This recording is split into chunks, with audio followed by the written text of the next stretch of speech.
Assalamualaikum dan selamat sejahtera. Hari ini kita belajar Sains Tingkatan 3 KSSM bersama saya Cikgu Taufik Ibrahim. Hari ini bab 1, tema 1, penyelenggaraan dan kesinambungan hidup. Bab 1, rangsangan dan gerak balas. So ini ialah tajuk pertama bagi Sains Tingkatan 3 KSSM. Alright, tema 1, penyelenggaraan dan kesinambungan hidup. Bab 1, rangsangan dan gerak balas. Ada beberapa subtopik. Yang pertama 1.1, sistem saraf manusia. 1.2, rangsangan dan gerak balas dalam manusia. 1.3, rangsangan dan gerak balas dalam tumbuhan. Dan 1.4, kepentingan gerak balas terhadap rangsangan dalam haiwan lain. So slide kali ini kita akan bincang berkenaan dengan 1.1 dahulu, iaitu sistem saraf manusia. Hasil pembelajaran dalam subtopik ini, yang pertama, memerihalkan dengan lakaran struktur dan fungsi sistem saraf manusia. Yang kedua, membuat urutan aliran impas dalam tindakan terkawal dan tindakan luar kawal. Dan yang ketiga, mewajarkan kepentingan rangkaian sistem saraf manusia dalam kehidupan. Tengok contoh dahulu, iaitu acara larian pecut yang menunjukkan macam mana gerak balas atau rangsangan seseorang manusia ataupun atlet yang terlibat dalam acara larian pecut ini. So kita fokus kepada starting ataupun permulaan acara 100 meter dimulakan. So kita tengok contoh video pada Sukan Olimpik Seoul pada tahun 1988 dalam acara 100 meter, fokus kepada atlet yang di sebelah hujung sekali. So tengok video dahulu. He was clearly keen.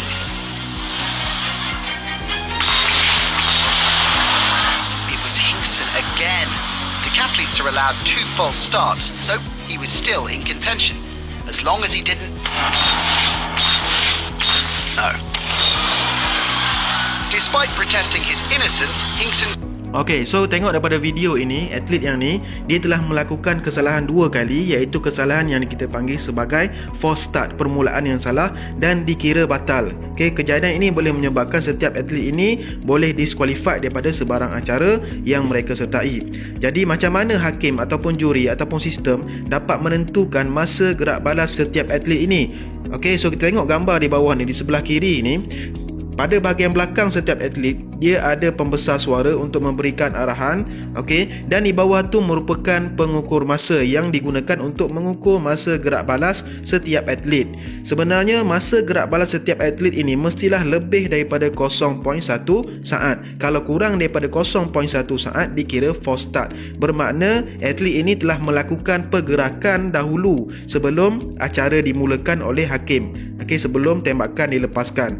Jadi dikira false start. Inilah menunjukkan bagaimana gerak balas setiap atlet ini boleh diukur menggunakan pengukur masa. So ni merupakan contoh macam mana gerak balas dalam badan manusia bertindak apabila sesuatu tembakan ataupun acara dimulakan. So kita boleh tengok, okey, gerak balas tu cepat atau slow ataupun terlampau cepat.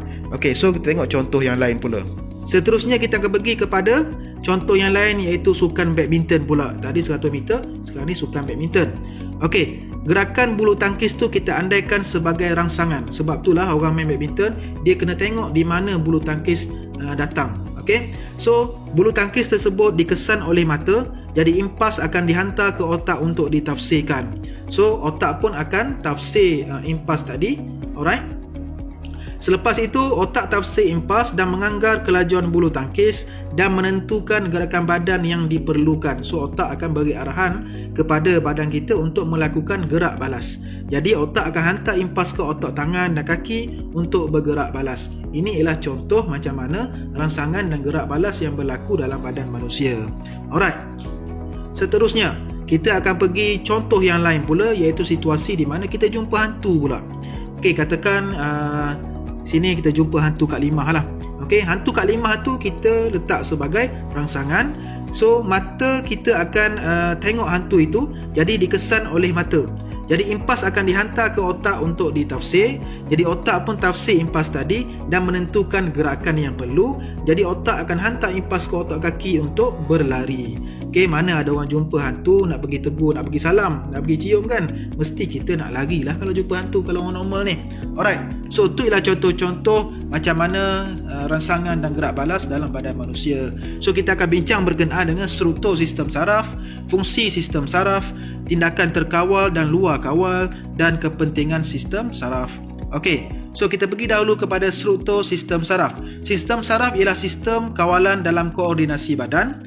Okey, so ini ialah sistem saraf dalam badan kita, badan manusia. Okey, terbahagi kepada dua, iaitu sistem saraf pusat dan sistem saraf periferi. So sistem saraf pusat pula terdiri daripada otak dan saraf tunjang. Okey, so saraf periferi pula terdiri daripada saraf kranium dan saraf spina. Okey, so ini ialah gambar rajah sistem saraf yang betul-betul yang terdapat dalam badan manusia. Okey, ini gambar rajah betul, bukan hantu Kak Limah tadi ni. Alright.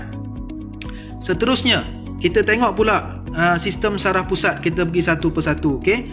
Sistem saraf pusat terbahagi kedua, iaitu yang pertama sekali otak dan yang kedua ialah saraf tunjang.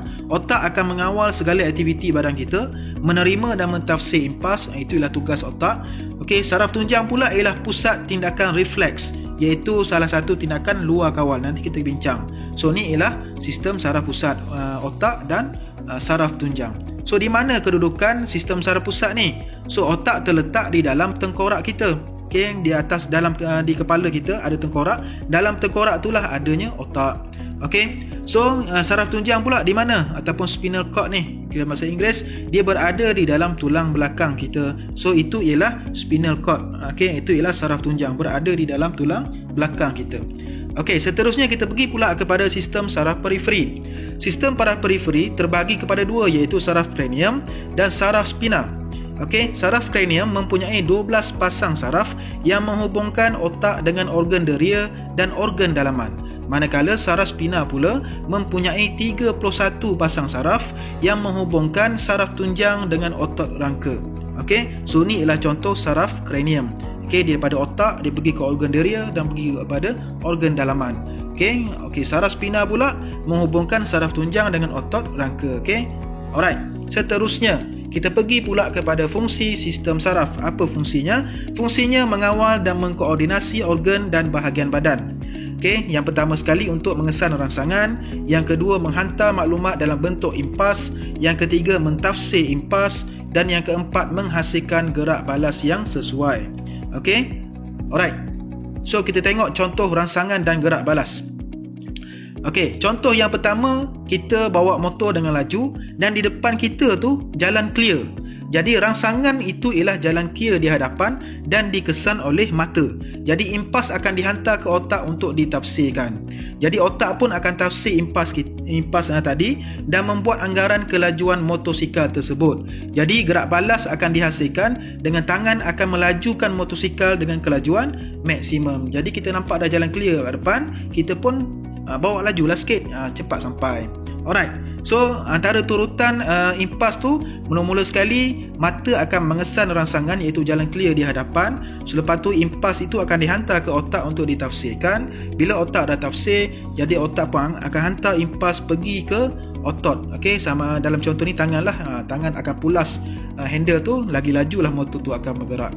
Alright, seterusnya kita pergi pula kepada tindakan terkawal dan tindakan luar kawal. Okey, tindakan terkawal dan tindakan luar kawal merupakan gerak balas gerak balas badan manusia terhadap rangsangan. Okey, tindakan terkawal dan tindakan luar kawal.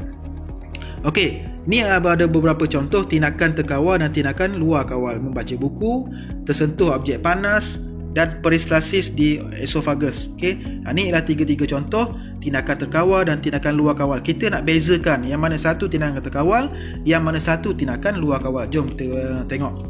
Tindakan terkawal ialah tindakan yang disedari dan dilakukan mengikut kehendak seseorang. Okey, dia kita sedar kita buat benda tu dan kita mengikut kehendak kita. Kalau kita nak buat, kita buat. Kita tak nak buat, kita tak payah buat. Okey, so ini ialah tindakan ini dikawal oleh otak. Contohnya kita membaca buku. Okey, kita sedar kita baca buku. Kalau kita tak nak baca buku, tutup buku mengikut kehendak seseorang. Kita berjalan, kita berlari, kita menari, selepas tu kita makan. Okey, lepas tu kita menulis. Ini ialah contoh-contoh menunjukkan tindakan terkawal. Kita sedar dan kita buat mengikut kehendak kita. Kita tak nak buat, kita tak buat. Okey, itu contohnya. Okey, kita tengok pula urutan aliran impas dalam tindakan terkawal. Macam mana proses dia? Contoh yang pertama ialah rangsangan. Kita nampak hantu. Okey, kita nampak hantu dikesan oleh efektor, reseptor dalam mata. Okey, jadi hantu tu dikesan oleh mata kita. Jadi mata kita akan hantar impas saraf pergi ke otak untuk ditafsirkan. Jadi otak pun akan tafsir impas tadi. Selepas tafsir, dia dah bagi keputusan, dia akan hantar impas tadi pergi ke efektor, iaitu otot atau kelenjar. Jadi otot dan kelenjar ni menerima impas arahan daripada otak. Jadi berlakulah gerak balas. Okey, gerak balas akan terhasil, iaitu berlari laju. Okey. Seterusnya, kita pergi pula kepada tindakan luar kawal. Tindakan luar kawal ialah tindakan yang berlaku serta-merta tanpa disedari atau difikir terlebih dahulu. Dia berlaku secara serta-merta tanpa kita sedar, dan kita tak fikir pun. Dia berlaku serta-merta. Okey, tindakan luar kawal terbahagi kepada dua. Yang pertama yang melibatkan medula oblongata yang berada di otak kita, nanti tengok gambar rajah. Yang kedua ialah melibatkan saraf tunjang, iaitu mengawal tindakan refleks. Okey, so medula oblongata ni yang berada di bawah tu. So dia melibatkan medula oblongata. Okey, tu ialah medula oblongata, dan melibatkan saraf tunjang ni yang kita dah bincang tadi, okey, yang berada di dalam tulang belakang kita. So contohnya apa? Tengok contohnya. Okey, kita bahagi dua. Yang sebelah kiri ni melibatkan medula oblongata, yang di sebelah kanan ni melibatkan saraf tunjang ataupun tindakan refleks. Okey, yang pertama yang melibatkan medula oblongata ialah denyutan jantung. Kita tak sedar dan dia berlaku tanpa kita suruh. Okey, dia berlaku secara tiba-tiba. Kita tak boleh kontrol pun degupan jantung kita. Dia akan berdegup sahaja. Okey, yang kedua ialah pernafasan. Yang ketiga ialah peristalsis di esofagus. Yang keempat ialah rembesan ileum. Semua ini medula oblongata terlibat. Okey, yang melibatkan saraf tunjang pula ialah bersin. Okey, yang ni pun kita tak boleh kawal. Yang kedua ialah kita tarik kaki apabila terpijak benda yang tajam. Okey, kalau terpijak paku ke apa, automatik kaki tu akan naik ke atas terus. Tu ialah tindakan refleks. Saraf tunjang yang kontrol. Yang ketiga ialah kita menarik tangan apabila kita terpegang benda yang panas. Pergi kat dapur, kita pegang, tiba-tiba terkena dengan kuali yang panas. Automatik tangan akan kita tarik tiba-tiba, tanpa kita sedari. Itulah tindakan refleks yang melibatkan saraf tunjang. Okey, kita pergi pula kepada urutan aliran impas dalam tindakan luar kawal. Okey, ini ialah contoh tindakan refleks. Okey, apabila kita menerima rangsangan ataupun contohnya kat sini kita menyentuh objek yang panas, okey, akan dikesan oleh efektor, iaitu reseptor sakit di tangan, dan selepas itu reseptor tersebut akan menghantar impas saraf ke saraf tunjang, dan saraf tunjang akan hantar balik impas saraf ke efektor. Okey, kalau dalam contoh ni ialah otot untuk menerima impas dan menghasilkan gerak balas tanpa kita sedari dan secara tiba-tiba. Ini ialah aliran impas dalam tindakan refleks ataupun tindakan luar kawal. Okey, so seterusnya kita tengok tindakan refleks ni sikit. Tindakan refleks ini berlaku pantas kerana laluan impas pendek. Okey, laluan impasnya pendek, tak sampai ke otak. Dia pergi ke saraf tunjang saja, dan dia akan pergi balik kepada otot ataupun kelenjar untuk bergerak balas. So laluan dia pendek sikit, shortcut. So sebab tu dia pantas. Okey, so tengok contoh kat sini. Okey, apabila tangan pegang benda yang panas, tajam ke, okey, pergi ke impas saraf, pergi ke saraf tunjang, patah balik, pergi ke otot untuk tindakan refleks. Jadi antara kelebihan tindakan refleks ni ialah untuk menghindari kita daripada kecederaan yang sangat serius. Contohnya, kalaulah kita pegang benda yang panas tu, kalau tak ada tindakan refleks, mungkin tangan kita tu akan cedera, melecur ke. Kalau pegang jarum, memang kecederaan yang parah lah. So tu ialah kita punya tujuan tindakan refleks yang ada dalam badan kita. Alright, seterusnya kita pergi pula kepada tindakan luar kawal yang lain. Yang pertama, kita tengok contoh perubahan saiz pupil mata ataupun anak mata kita terhadap keamatan cahaya. Kita tengok dua, keamatan cahaya yang tinggi maknanya terang, lampu cerah. Yang kedua ialah keamatan cahaya yang rendah, malap ataupun gelap. Okey, tengok perbezaan pupil ataupun anak mata. Kalau keamatan cahaya tinggi, tengok sebelah kiri tu, kita punya pupil dia akan mengecil. Kalau dalam keadaan keamatan cahaya rendah, dia akan membesar. Okey, sebab apa jadi macam tu? Okay, kalau keamatan cahaya tinggi, pupil mata akan mengecil, otot radial mengendur kerana untuk mengurangkan cahaya masuk. Sebab dah terang, jadi tak nak bagi cahaya masuk banyak sangat ke dalam mata, pupil tu akan mengecil. Okey, disebabkan oleh otot radial yang mengendur.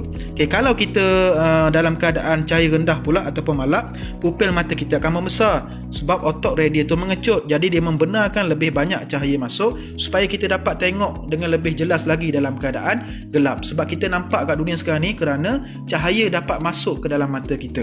Okey, jadi bila malam kurang cahaya, jadi pupil mata ni, anak mata akan jadi besar untuk menerima cahaya-cahaya yang lebih banyak supaya kita nampak sikit dalam gelap. Alright.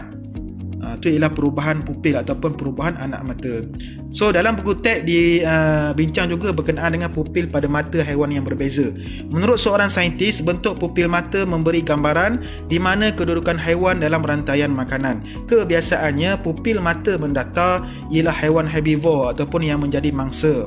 Okey, jadi pupil mata slit menegak ialah haiwan karnivor kecil ataupun rendah yang dikenali sebagai pemangsa. Bagi haiwan yang karnivor besar, pemangsa besar, contohnya singa, rimau, dia tak ada pupil mata slit menegak, dia macam kita sahaja.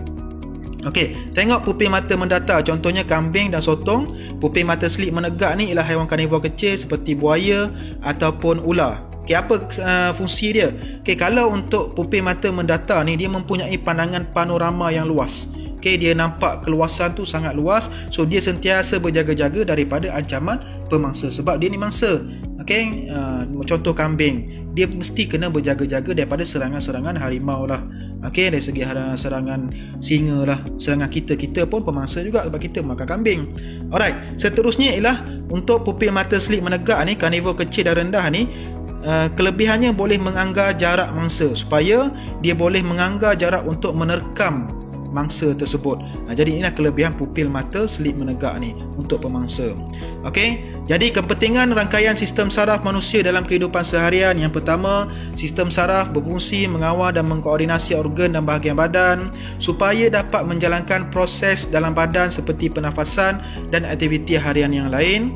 Okey, kalau sistem saraf kita terjejas, okey, kita boleh jadi lumpuh sementara, lumpuh separuh ataupun lumpuh keseluruhan. Okey, kalau serius mungkin terpaksa bergantung kepada mesin untuk melakukan proses pernafasan ataupun denyutan jantung. Kita seharusnya bersyukur dikurniakan oleh Tuhan dengan sistem saraf yang terbaik.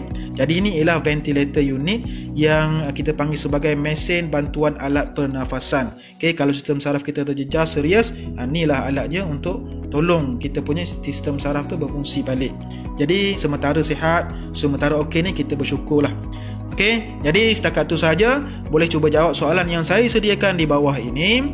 Tekan link description video di bawah.